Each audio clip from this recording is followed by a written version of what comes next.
प्रिय विद्यार्थियों, आज का हमारा जो ये वीडियो है ये महर्षि दयानंद सरस्वती के राजनीतिक विचारों पर आधारित है।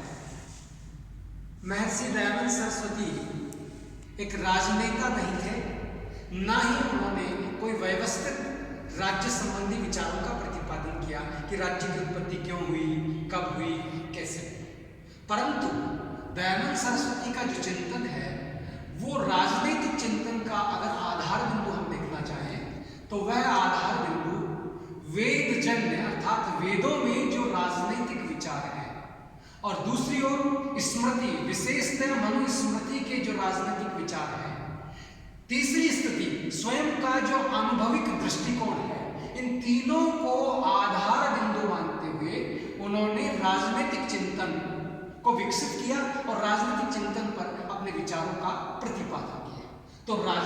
तो दयानंद सरस्वती के राजनीतिक विचार कहने का अर्थ ये हुआ कि ये जो राजनीतिक विचार है तत्कालीन परिस्थिति में वेदों के राजनीतिक विचारों का संशोधित स्वरूप भारत के लिए विकसित रूप में प्रतिपादित करते हैं और इसे संचालित करने का अपना एक विचार रखते हैं। अब राजनीतिक विचारों की अगर हम उनकी बात करें तो मैंने पहले ही आपसे कहा है कि वो एक राजनेता नहीं, समाज सुधारक है, धर्म सुधारक है, राजनीति से उनका कोई संबंध नहीं है, परंतु फिर भी राजनीतिक विचार भी उन्होंने प्रतिपादित किए हैं। और ये जो विचार हैं वो ये मानते हैं कि जो मनुष्य है वो मनुष्य जो है उसका जो उद्देश्य है, उसका उद्देश्य पूर्ण रूप से शासन का संचालन करना नहीं, अपने व्यक्तित्व का विकास करना है। और व्यक्तित्व के विकास के लिए उसकी आचार संहिता होनी चाहिए और वो जो एक आचार संहिता होगी उस आचार संहिता में भी राजनीति भी एक पार्ट है। इसलिए राजनीतिक विचारों का प्रतिपादन वो करते हैं, राजनीतिक प्रणाली के बारे में अपने विचार देते हैं। तो सैद्धांतिक और संस्थागत विचार वो देते हैं, व्यवहारिक पक्षों पर वो अपने विचार प्रतिपादन करते हैं और व्यवहारिक पक्षों के साथ साथ वो राज्य की जो प्रयोजन है, राज्य क्यों बना हुआ है और राज्य क्यों बना हुआ है और उसके साथ राज्य का संगठन क्या है, राज्य की शक्ति पर नियंत्रण होना चाहिए, राज्य की सुरक्षा का स्पष्ट विचार क्या है, इन विचारों को वो आधार बिंदु मानते हैं। वो केवल राज्य की उत्पत्ति के विचारों का प्रतिपादन नहीं करते, राज्य की उत्पत्ति के संबंध में अपने विचार नहीं देते, वो तो राज्य की सुरक्षा अर्थात प्रजा के हितों के लिए राज्य बना हुआ, तो राज्य की उपयोगिता क्या है, राज्य क्यों बना हुआ है, राज्य को क्या करना चाहिए और किस प्रकार से राज्य को व्यक्ति के कार्यों में सहयोग प्रदान करना चाहिए, ये दयानंद सरस्वती के राजनीतिक विचारों का मूल चिंतन है। अब इनके राजनीतिक विचारों की अगर हम बात करें तो पहली प्रश्न ये आता है कि दयानंद व्यक्ति की बात हम अभी कर रहे थे, वेदों की बात कर रहे हैं, व्यक्ति की बात कर रहे हैं, तो वो कहते हैं कोई राजा नहीं है, राजा तो अगर कोई है तो ईश्वर है, सब उसके अधीन है और कोई व्यक्ति राजा हो ही नहीं सकता।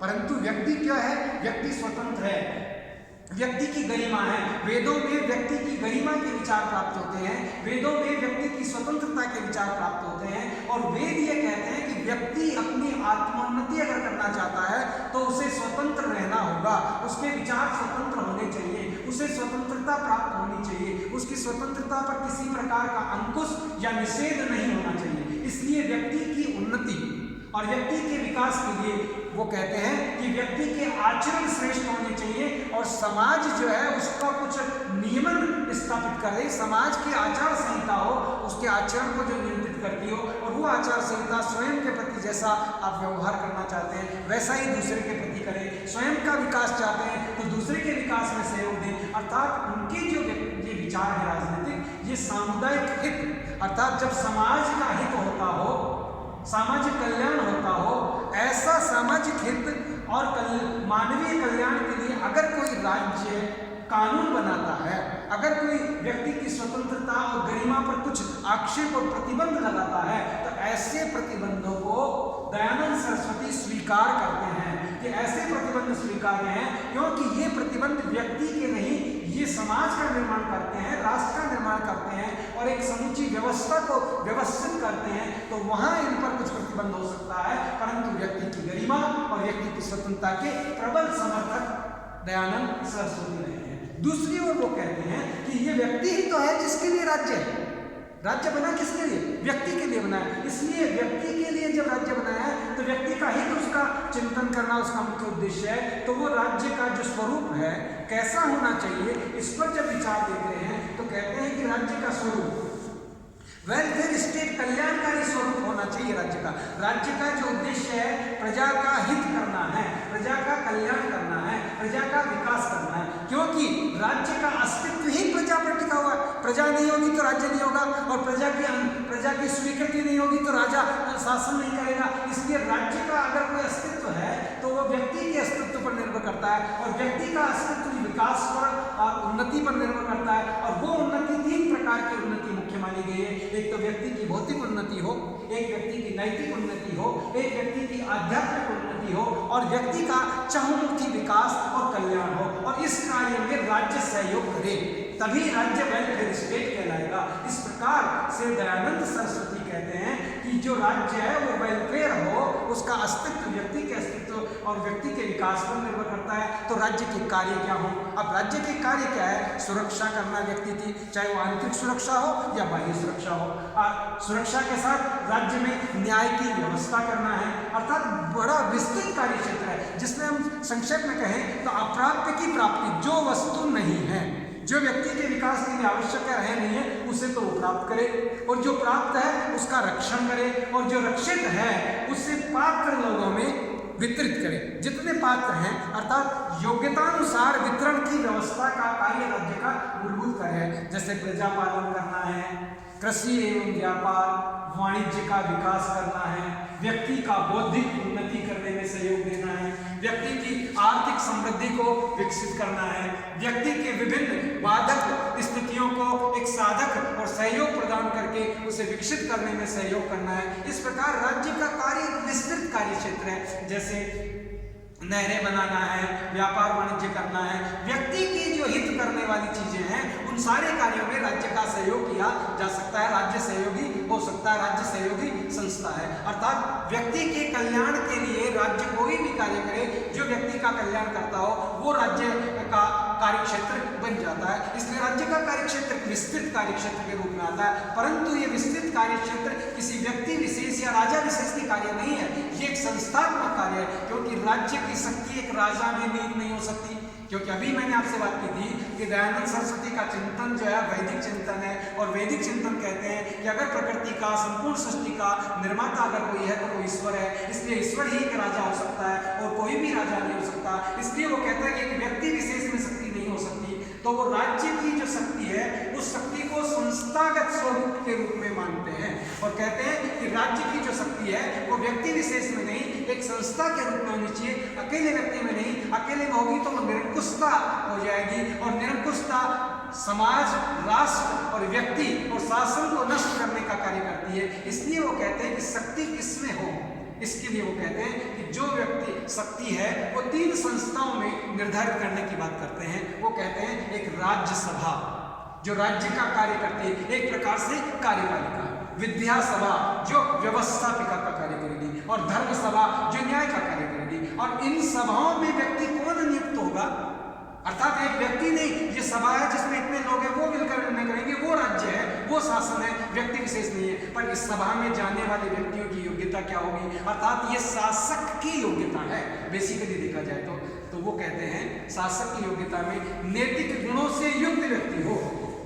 ऐसा व्यक्ति उस संस्था का सदस्य बनेगा जिसमें नैतिक गुण भरपूर हो, अर्थात नैतिक गुणों से विभूषित हो, जिसमें नैतिक गुण पाए जाते हैं। दूसरा, प्रजा पालन के लिए वो प्रतिबद्ध हो, कटिबद्ध हो, कि उसका जो लक्ष्य है प्रजा का हित करना है, अपना स्वार्थ करना नहीं है, केवल ना ही अपने अहम को संतुष्टि देना है, ना ही उच्च पद प्राप्त करके प्रतिष्ठित होना है, केवल मात्र प्रजा का कल्याण उसका के प्रतिबद्ध होना चाहिए, तो उसका लक्ष्य होना चाहिए। तीसरी ओर वो कहता है कि राज्य के कार्य के निर्वाह में वो सक्षम हो, अर्थात राज्य के जो भी कार्य हैं उसके निर्वाह करने के लिए उसकी योग्यता होनी चाहिए, उसमें सक्षमता होनी चाहिए, वो उन विषयों को जानकार होना चाहिए।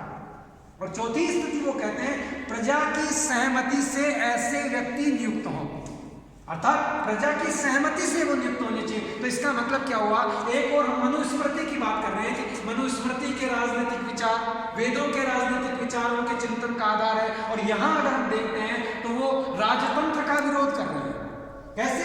संस्थानगत राजतंत्र की बात नहीं करते, निरंकुश राजतंत्र की बात नहीं करते, प्रजा द्वारा निर्वाचित व्यवस्था की बात करते हैं। तो ये जो है ये उनके अनुभव का मौलिक चिंतन है, ये उनके अनुभविक जो गुण है, उनके अनुभव है, उस अनुभव को उससे समायोजित करते हैं और राजनीतिक विचारों का प्रतिपादन करते हैं और एक व्यक्ति में नहीं संस्था में राजनीतिक शक्ति को वो देखना चाहते हैं। इसी प्रकार उनका जो राजनीतिक चिंतन है उसकी अगली कड़ी में अगर हम देखना चाहें तो रूल ऑफ लॉ, विधि के शासन की बात करते हैं। वो कहते हैं शासन किसका होना चाहिए, व्यक्ति का नहीं होना चाहिए, संस्था का नहीं होना चाहिए, शासन कानून का होना चाहिए। और कानून क्या है, धर्म हो, अर्थात धर्मानुसार कानूनों का निर्माण हो, विधि के अनुरूप जनता उनको पालित करने वाली हो, स्वीकार करने वाली हो, और विधि जनहित के लिए बनाई जाती हो, और विधि के साथ न्याय की समुचित व्यवस्था हो, किसी के साथ भी किसी भी प्रकार से अन्याय नहीं हो। तो ये शक्ति है, विधि क्या है, धर्म में है, न्याय में है, और धर्म और न्याय के साथ शक्ति के प्रयोग में है। इसलिए जहाँ संप्रभुता शक्ति की जब हम बात करते हैं तो दयानंद के विचार में भौतिक शक्ति में व्यक्ति में नहीं, जो कौन सा व्यक्ति जिसमें ये योग्यताएं हैं और जिसे जनता ने चुना है, तो वो तो हो गई भौतिक शक्ति जो उन कार्यों को क्रियान्वित करेगा। दूसरी ओर विवेक, जिसमें व्यक्ति में बुद्धि हो, विवेक हो, ज्ञान हो, तो विवेक जनित शक्ति और विवेक और भौतिक शक्ति दोनों मिलकर के विधि के निर्माण का कार्य करेगी, रूल ऑफ लॉ का काम करेगी, वो विधि होगी। उस तीनों को मिला दे अर्थात भौतिक शक्ति, विवेक शक्ति और विधि की शक्ति, तीनों मिलकर संप्रभुता शक्ति है।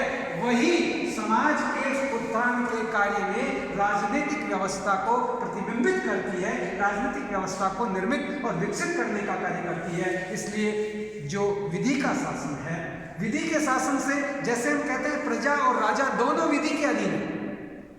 राजा में संस्थागत व्यक्ति जो है वो भी विधि के अनुरूप कार्य करेगा और प्रजा भी विधि के अनुरूप कार्य करेगी। और अगर दोनों विधि के विपरीत कार्य करते हैं तो दोनों दंड के भागी होंगे, दोनों को दंड प्राप्त होगा। इस प्रकार से वो विधि के शासन का समर्थन करते हैं और विधि जो है वो एक हित की विधि को बात करते हैं। नेक्स्ट वो कहते हैं कि विधि को संचालित कौन करेगा, शासन कौन चलाएगा। एक व्यक्ति तो शासन चला नहीं सकता, इसलिए वो कहते हैं प्रशासन। तो प्रशासन के लिए वो कहते हैं कि प्रशासन का विकेंद्रीकरण होना चाहिए। विकेंद्रीकरण का मतलब हुआ एक व्यक्ति नहीं, छोटे छोटे टुकड़ों में। जिस प्रकार से गांधी मुस्लिम सर्किल की बात करते हैं, वैसे ही दयानंद के जो विचार है वही से गांधी जो ब्रांच स्वराज्य के विचार ग्रहण करते हैं, मुस्लिम सर्किल की बात करते हैं। वो कहते हैं कि 10 ग्राम होंगे और 10 ग्रामों का एक व्यक्ति जो है वो संस्था का प्रधान होगा, अर्थात 10 व्यक्तियों को मिलाकर एक ग्रामपति बना के संस्था बनाई जाए। और 10 ग्रामों के बाद 20 ग्राम, पहले 10 ग्राम होंगे, फिर 20 गांव होंगे, 10 गांव, फिर 20 गांव, 20 गांव के ऊपर फिर 20 गांव के बाद वो कहते हैं 100 गांव होने चाहिए। जैसे हम कहते हैं ग्राम पंचायत, फिर नगर पालिका, फिर नगर पालिका से राज्य, राज्य के बाद राष्ट्र। उस प्रकार से वो विचार दे रहे हैं कि 10 ग्रामीण, उन पर एक व्यक्ति, 20 है तो 20 पर 2 व्यक्ति, 100 है तो 100 पर 10 व्यक्ति, अर्थात 10 के अनुपात में एक व्यक्ति। और 10 के 100 के बाद 1000 गांव, 1000 जो है 1000 का मतलब 100 व्यक्तियों की सभा होगी। तो देखिए यहाँ एक व्यक्ति की सभा है, यहाँ 2 व्यक्तियों की प्रशासनिक सभा है, यहाँ 10 व्यक्तियों की प्रशासनिक सभा है या 100 व्यक्तियों की प्रशासनिक सभा है। और इसके पश्चात राष्ट्रीय सभा, राष्ट्रीय स्तर की सभा है जो राज्यसभा, जिसे हम कहते हैं राज्य का कार्य करेगी। फिर विद्यासभा जो ज्ञान और निर्माण और कार्यों को क्रियान्वयन का कार्य करेगी। फिर धर्म सभा जो न्याय का कार्य करेगी। इस प्रकार ग्राम का अर्थात प्रशासन का विकेंद्रीकरण है, किसी एक व्यक्ति में शक्ति नहीं है। ये शक्ति जो है विविध रूपों में बटी हुई है और जब बटी हुई रहेगी हर व्यक्ति अपने अपने कार्यों का संपादन करेगा तो राष्ट्र का विकास हो जाएगा। जैसे हम कहते हैं कक्षा में कि आप अपने फर्स्ट डिवीजन का ध्यान रखें, सब लड़के अपने आप फर्स्ट डिवीजन आ जाएंगे, अपना अपना ध्यान रखेंगे तो क्लास में ही पूर्ण रूप से फर्स्ट हो जाएगी। वैसे ही सभी प्रशासनिक क्षेत्र अपने अपने कार्यों का संपादन करेंगे तो राष्ट्र का प्रशासनिक विकेंद्रीकरण और विकास हो जाएगा। इसी के लिए वो कहते हैं कि जब विकेंद्रीकरण होगा, प्रशासन का विकेंद्रीकरण होगा तो प्रशासनिक व्यवस्था क्या होनी चाहिए। उस प्रशासनिक व्यवस्था के लिए वो कहते हैं कि सक्षम प्रशासनिक अधिकारी होने चाहिए। सक्षम का मतलब जो योग्य हो, जो कार्य करने की क्षमता रखते हो, जिनमें सुदृढ़ता हो, अर्थात प्रत्येक स्तर पर सुयोग्य अधिकारियों की नियुक्ति होनी चाहिए। तो प्रश्न आया, सुयोग्य व्यक्तियों की नियुक्ति हो तो योग्यता क्या हो व्यक्तियों की? वो कहते हैं व्यक्ति की योग्यता की जब हम बात करते हैं तो व्यक्ति के मध्य जो योग्यता होनी चाहिए वो योग्यता है कि वो विधि में पारंगत हो, वो प्रजापालक हो, वो जो है निष्पक्ष हो, वो जो है किसी के प्रति पक्षपात रहित होना चाहिए, उसमें जो है कार्य करने की क्षमता होनी चाहिए। इस प्रकार की योग्यताओं से विभूषित व्यक्ति होना चाहिए और अयोग्यताओं से मुक्त होना चाहिए। जैसे दमन है, आलस्य है, क्रूरता है, इनसे मुक्त होना चाहिए। विभिन्न प्रकार की जो काम, क्रोध, लोभ, इस प्रकार की जो अयोग्यताएं हैं उनसे दूर, रिश्वत से दूर और श्रेष्ठ योग्य व्यक्ति होना चाहिए। तो हर क्षेत्र पर योग्य व्यक्ति, अधिकारियों की नियुक्ति की जाए और वो योग्य व्यक्ति जो होंगे उनकी योग्यता अनुसार नियुक्ति होगी, उसके अनुसार वो कार्य संपादित करेंगे।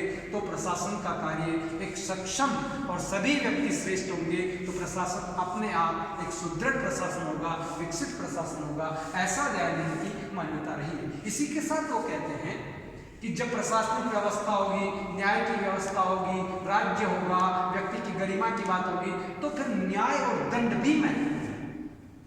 यहाँ दंड की अगर हम बात करें तो महर्षि दयानंद सरस्वती कहते हैं सज्जन की सुरक्षा होनी चाहिए। कोई भी व्यक्ति हो, श्रेष्ठ जनित हो, उसकी सुरक्षा हो और उसके कार्य करने में सहयोग प्राप्त हो। और दुष्ट जो व्यक्ति हैं उनका दमन होना चाहिए। तो बेसिक दंड का आधार क्या हुआ? दुष्टों का दमन करना और सज्जनों का सहयोग करना, ये दंड का आधार है। अब दंड कैसे दिया जाए, किस आधार पर दिया जाए? तो दंड न्यायपालिका द्वारा दिया जाना चाहिए। जिसे धर्म सभा हमने अभी बात की थी, तृतीय सभा, उस धर्म सभा के अनुसार दंड दिया जाना चाहिए। और धर्म सभा धर्मानुकूल, पक्षपात रहित कार्य करेगी, किसी के प्रति पक्षपात नहीं होगा, धर्म के अनुरूप होगा, विधि के अनुरूप होगा, ऐसा कार्य करे। और वो जो धर्म सभा है वो प्रयोग करेगी अपने नियमों को, वो प्रयोग करेगी विधि के शासन को। तो कहने का अर्थ क्या हुआ? जो न्यायपालिका है वो धर्म सभा है। इसका मतलब एक व्यक्ति विशेष के आधार क्षेत्र में न्याय करना नहीं है। विभिन्न व्यक्ति मिलकर जो सभा बनी हुई है वो सभा न्याय का कार्य करेगी। सभा के माध्यम से व्यक्ति अगर है वो मुख्य निर्वाचन अधिकारी, जिसे हम कहते हैं मुख्य न्यायाधीश, अगर वो मुख्य न्यायाधीश भी है तो भी वो सभा के माध्यम से उसके सहयोग से निर्णय करेगा। और सहयोग करते समय विभिन्न प्रकार की जो विधि की प्रबंधन है, विधि की जो प्रक्रिया है, उस प्रक्रिया को अपनाएगा और उसके पश्चात उसके अपराध की गुरुता को मद्देनजर रखते हुए उसे दंडित करेगा। जैसे कोई व्यक्ति आया, एक वादी होगा, दूसरा प्रतिवादी होगा, फिर उसका नाम दर्ज होगा, उसका अपराध दर्ज होगा, फिर साक्ष्यों से पूछा जाएगा, साक्ष्यों का नियंत्रण होगा, विश्लेषण होगा और उस विश्लेषण के पश्चात एक निर्णय पर पहुंचा जाएगा और उस निर्णय के बाद उसे सजा दी जाएगी। ये एक प्रोसीजर है न्यायपालिका का। तो न्यायपालिका का प्रबंधन हो धर्मसभा के माध्यम से और न्यायपालिका की प्रक्रिया हो, न्यायपालिका के नियम हो और उन नियमों का ध्यान रखा जाए, तत्पश्चात ही न्याय का कार्य किया जाएगा। इस प्रकार के संक्षिप्त राजनीतिक विचारों की बात करते हैं। अब इस राजनीतिक विचारों में हम 2 पॉइंट और एक चर्चा करते हैं। उनमें हम कह सकते हैं कि अंतरराष्ट्रीय संबंध, एक राष्ट्र का दूसरे राष्ट्र से क्या संबंध हो। इसके लिए हमने अभी कहा था कि उनका चिंतन जो है स्मृतियों पर आधारित चिंतन है। तो वो कहते हैं कि एक राष्ट्र के दूसरे राष्ट्र संबंध कैसे हो? सौहार्दपूर्ण संबंध होने चाहिए। शासक के सामने जो 4 प्रकार की चीजें हैं, जैसे साम, दाम, दंड और भेद, ये उपाय हैं। इन उपायों का समय और युक्ति युक्त प्रयोग किया जाना चाहिए। इसके साथ सार्वभौम नीति का प्रयोग होना चाहिए। 6 गुणों से युक्त नीति, जिसे संधि है, विग्रह है, यान है, द्वैधी भाव है, इस प्रकार की नीतियों का प्रयोग किया जाए और उसके पश्चात मंडल सिद्धांत के द्वारा एक दूसरे से मित्रता के व्यवहार किए जाएं और ये ध्यान रखा जाए कि कौन पड़ोसी राज्य मेरा शत्रु है, कौन मित्र है, और मित्रता के जो राज्य हैं उनकी अभिवृद्धि की जाए, शत्रुओं में कमी की जाए और इसी प्रकार से सबके प्रति सौहार्द और शांति और वैश्विक दृष्टिकोण को प्रतिबिंबित किया जाए, जिससे वसुधैव कुटुंबकम उनके विचार यहाँ दिखाई देते हैं। वो वैश्विक शांति की बात करते हुए दिखाई देते हैं दयानंद। और वैश्विक विश्व, पूरा विश्व एक मानव है और सभी मानवों का कल्याण करना राजनीतिक शक्ति का एक आधार बिंदु है। और टैक्स की अगर हम बात करें तो वो कहते हैं कि कर इतना होना चाहिए जिस प्रकार से एक बछड़ा गाय का दूध पी भी लेता है औरों के लिए भी छोड़ देता है, इस प्रकार प्रजा पर टैक्स लगाया जाए जिससे राजकोष भर जाए और प्रजा के कल्याण के कार्यों में खर्च हो जाए और इतना नहीं हो कि प्रजा की कमर टूट जाए। इस प्रकार से महर्षि दयानंद के राजनीतिक विचारों का संक्षिप्तीकरण अगर हम करते हैं तो ये विचार हमें दिखाई देते हैं। धन्यवाद।